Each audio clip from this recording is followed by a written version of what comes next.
Guys, alam niyo kung nakakainis. Yan o, yan ang kapatid kong si Latte. Damba ng damba sa akin. Gusto ko makipaglaro. Ako gusto ko magpahinga kasi pagod niya ako. Tapos ito naman, ang kulit-kulit.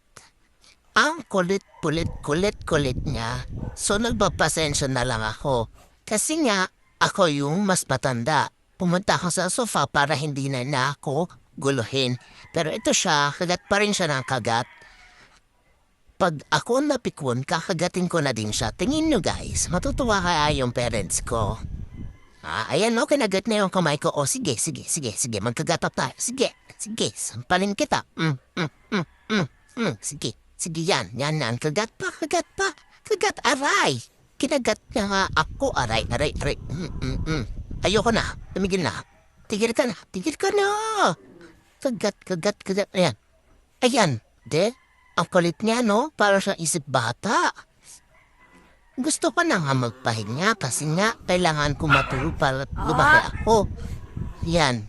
Sabi ko tumigil na siya, sasapukin ko siya.